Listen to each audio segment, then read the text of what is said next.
सोनेरी धरती अठे कोई चांदीरो आसमान, रंग रंगीलो रस भर्यो मारो प्यारो राजस्थान। केसरिया बालमा आओ नी पधारो मारे देश। स्पिरिट ऑफ इम्बाइब के सभी लोगों को मेरा सादर नमस्कार। कल मुझे छोटी सी एक 15 पेज की किताब मिली जो कि आइदन सिंह भाटी द्वारा लिखी गई है और उसमें एक फौजी युवा जो कश्मीर में अपनी ड्यूटी दे रहा है उसकी कहानी है। उसका नाम भाकर है, वह जैसलमेर का रहने वाला है और उसकी पत्नी सायर पत्र लिखती है भाकर को। इन पत्रों को लेकर पूरी कहानी लिखी गई है। इसमें आपको रेगिस्तान का समाज दिखाई देगा, घर की कलह दिखाई देगी और स्त्री की व्यथा भी नजर आएगी। साथ साथ में पति पत्नी का आपसी प्रेम भी नजर आएगा, समर्पण भाव भी नजर आएंगे। तो आओ फिर, आपको सुनकर खूब बढ़िया लगेगा। तो बिना देरी किए कहानी की शुरुआत करते हैं हम। आइए। भाकर सिंह का कैंप पहाड़ों के बीच था, कारगिल के आसपास कहीं। कश्मीर की सुंदरता सामने थी, चीड़ और देवदार के रूखों वाला कश्मीर। रूख यानी कि पेड़, पर भाकर की आंखों में रेगिस्तान पसरा था। बालू के टीलों वाला रेगिस्तान, सोनलिया रेत वाला रेगिस्तान, चारों तरफ रेत ही रेत। इसी बालू के धोरों के बीच उसकी ढाणी थी, सीमा के आसपास ही। घर में माँ, दादी और उसकी पत्नी सायर। उसकी शादी हुए साल भर भी नहीं हुआ है। उसके घर से पत्र तो कम ही आते, फ़ोन पर ही समाचार आ जाते हैं। आज घर से कागज़ आया है, बैरंग लिफाफा। लिफाफा बैरंग क्यों हुआ? उसके मन में चिंता हुई। उसे वह एकांत में पढ़ेगा। ऐसा सोचता हुआ भागकर तंबू के पीछे चला गया। वहाँ एकांत था। लिफाफा खोलने लगा। मन में दुगदुगी सी होने लगी। हिम्मत कर पन्ने खोले। कॉपी के लाइनदार पन्ने, शायर की लिखावट थी। उसका मन नाचने लगा। आखिर पढ़ी लिखी पत्नी है उसकी। शायर की ओढ़नी के रंग उसकी आंखों में उतर आए। लिखावट पर वह रीझ गया। शायर ने लिखा था, मेरे आलीजा खमगणी, आप जल्दी ही चले गए। आपकी खूब याद आती है। जैसलमेर में बिताए पल भूल ही नहीं पाती हूँ। मेरे लिए तो वह सपने जैसा है। यहाँ औरतों को कौन इस तरह सैर कराता है? मेरी तो जिया जून ही सुधर गई। ढाणियों की औरतें मिलती रहती है, सभी अचरज करती है। इसके धड़ ने इसे जैसलमेर दिखाया। फटी आंखों से पूछती है, पीले पत्थर का किला, सोने जैसा? मैं उन्हें जो भी देखा है बताती हूँ।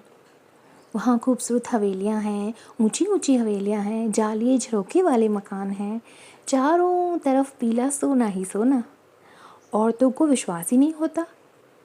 सासू माँ ठीक है, दादी सा मेरा बहुत मन रखती है।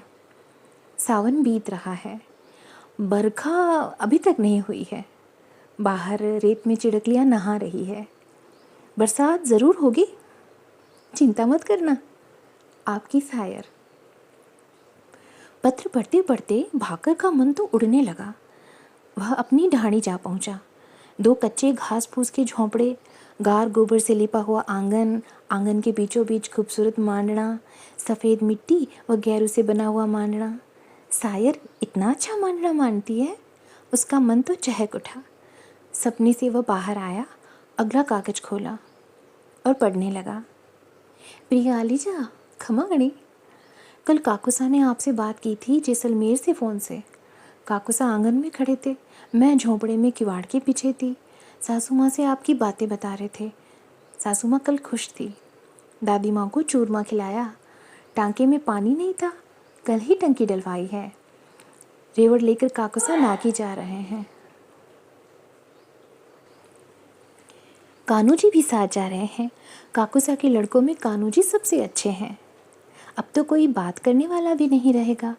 दादी माँ से कितनी बातें करूँ, पर मैं खुश हूँ। समय आने पर जान जाओगे। मेरे लिए कहानियों की किताबें लाना। कल एक सांप आंगन में आ गया था। मैं तो डर ही गई थी। सासू माँ ने एक ही बार में उसे ठंडा कर दिया। हमारी चिंता मत करना, आपकी सायर। खुशखबरी की बात पर वह उछलने लगा। सांप तो रेगिस्तान में निकलते ही रहते हैं। शायर लिखती अच्छा है ना। उसका फौजी मन फिर दौड़ने लगा, पर उसने मन को रोका। इस कागज के पीछे भी लिखा था। वह शायर पर हंसा। कागज लिखे कब और डाले अब। वह पत्र पढ़ने लगा।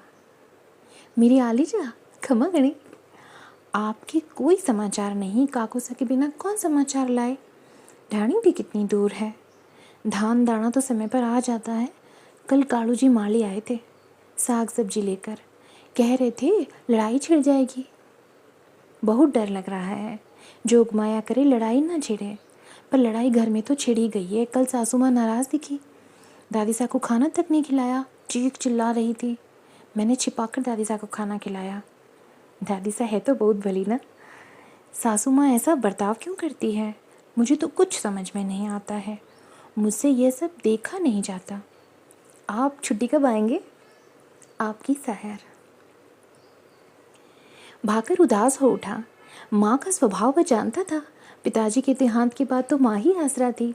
माँ उग्र स्वभाव की है, काकुसा से भी लड़ लेती है। भाबूसा तो आंगन में पैर भी नहीं रखते हैं। दादी मेरे कारण हमारे साथ है। मैं उनका लाडला जो हूँ, पर माँ को यह क्या हो गया है। दादी के साथ उसे ऐसा नहीं करना चाहिए। भाकर ने अगला पत्र खोला। शायर के आखिरों में इसे शायर दिखने लगी। मेरे आलिजा, खमा गणी, खेत में कुछ नहीं हुआ। थोड़ा सा ग्वार था, ग्वार भी हिरनियाँ खा गए। वहाँ हिरण बहुत है। एक हिरनी तो बहुत फूट रही है, यानी कि सुंदर है। छोटा सा बच्चा भी है उसके। कल एक गुडावन भी दिखी थी सेवन घास के बीच में।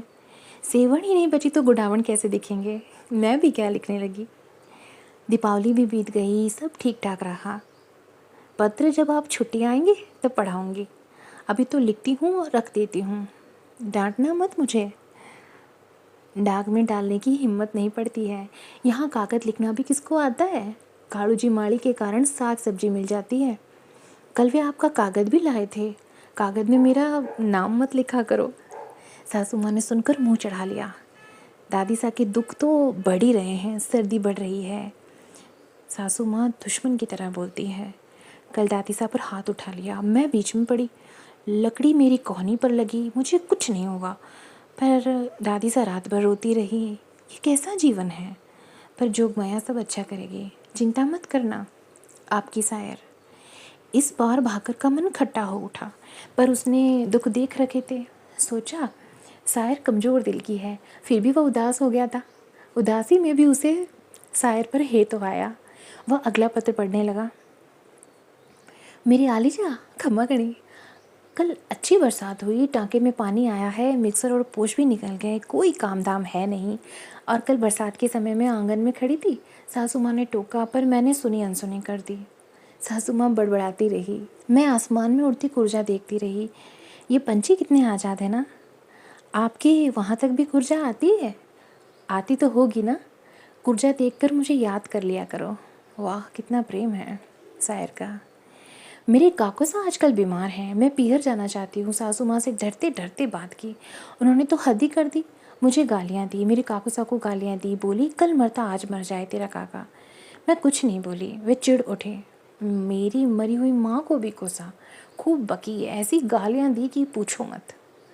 दादी सब बेचारी टुकट टुकट ताकती रही, दांतों के बीच जीभ की तरह। रात को दादी सा ने कुछ नहीं खाया। मैं तो क्या खाती। सासू माँ बेहर उठी। ढाणियों में मेरी निंदा, चारों तरफ बुरी खबरें फैलाई। नास पीटी माँ बाप को खाकर आई है, यह तो पेट के टाबर को भी खाना चाहती है। मेरे प्रीतम, आप चिंता मत करना। हमारे बच्चे को मैं कुछ नहीं होने दूंगी। आगे तो राम जी रखवाला है, आपकी शायर। भाकर को यह सुनकर चक्कर सा आया। माँ तू ऐसा क्यों कर रही है। वह रुआंसा उठा, पर जल्दी ही संभला और अगला कागज पढ़ने लगा। मेरी प्रिय आलिजा, खमा गणी, आखिर सासू माँ ही जीती, मुझे पीहर नहीं जाने दिया। मेरी काकूसा चल बसे, वो काकूसा जिन्होंने मुझे इंसान बनाया, एक लड़की को पढ़ाया, पर्दे वाले समाज में पढ़ाया, लोगों के ताने सुनकर पढ़ाया। 5 किताब नहीं पढ़ी होती तो आज कागज़ कैसे लिखती। प्रियवर, घर के आंगन के मारने तो फीके पड़ गए हैं, वापस बनाने की हिम्मत ही नहीं हो रही है। यहाँ सारी चीज़ें बिगड़ रही है। आपको छुट्टी नहीं मिलेगी क्या? वाह, सासू माँ विकराल होती जा रही है। दादी सा के बहुत बुरे दिन आ गए हैं, मैं अस्पताल जाना चाहती हूँ, किसके साथ जाऊँ? काकू सा अभी तक नहीं आए हैं, पर मैं अस्पताल आऊँगी ज़रूर। अब ज़्यादा नहीं सह सकती, यहाँ मेरी जान खतरे में पड़ सकती है। आपके समाज की मर्यादा को लांघना पड़ रहा है, मजबूर हूँ, क्या करूँ? आपको दुखी नहीं करना चाहती थी, पर कल फैसला कर लिया। कालू जी माली को लिफाफा पकड़ा ही दिया। वे भले आदमी हैं, लिफाफा आप तक ज़रूर पहुँचाएंगे। जिंदा रही तो मिलेंगे। और इतनी सुंदर 2 पंक्तियाँ लिखी हैं जो आप सुनिए। कागा यह तन खाइयो, चुन चुन खाइयो मांस, दो नैना मत खाइयो, मारी पिया मिलन की आस। आपकी शायर। इस बार तो भाकर है जो फूट पड़ा। सिसकियाँ भरता रोया। अचानक भाकर चौंका कि अनूप सिंह सामने खड़ा था, उसका फौजी दोस्त। उसने आंखें पोंछ ली, कागज़ जेब में रख लिए। अनूप ने उसकी पीठ पर थाप दी और हाथ में लिफाफा धरा और बोला, यहाँ छिप कर क्या पढ़ रहा था रे? क्या सूरत बना रखी है? ले कागज़ पढ़, अभी आया है तेरा यह लिफाफा। भाकर को चक्कर आ रहे थे, पर पढ़ना ज़रूरी भी था। शायद कोई आशा का तार दिखे। वो पढ़ रहा था। मेरी प्रिय आलिजा, क्षमा गणी, आज आपका लाडला पूरे 20 दिन का हो गया है। मैं कल तक जैसलमेर में हूँ। अस्पताल से कल छुट्टी होगी। सासू माँ भी पीछे से आ गई थी, बिल्कुल बदली बदली सी, चुप चुप रहती है। पोती को खूब लाड करती है। अब कालू जी माली आए थे, वे देवता आदमी हैं, उनके कारण ही अस्पताल पहुँची थी। उन्होंने पुराना लिफाफा कल ही डाक में डाला है। कह रहे थे भारी था, शायद बेरंग हो जाएगा, पर वे तो डाल आए। पढ़कर आपको दुख होगा, पढ़कर भूल जाना उसे। जोगमाया करे लिफाफा आपको मिले ही नहीं। अस्पताल नहीं आती तो मैं बचती नहीं। कल ही एक औरत मर गई, देरी से लाए थे उसके घर वाले। मुझे तो डॉक्टर ने बचा लिया, भगवान के बराबर मानती हूँ मैं तो डॉक्टर को। अब तो जल्दी से घर आ जाओ, कहानियों की किताबें लाना मत भूलना। आपकी शायर। कागज़ का अंत आते ही वह उछल पड़ा और अनूप को कस कर गले से लगा लिया। बर्फीले पहाड़ों के ऊपर से कुर्जों का दल गुजर रहा था। भाकर की आंखों में रेगिस्तान लहराने लगा था। मिलते हैं अगली कहानी में। धन्यवाद।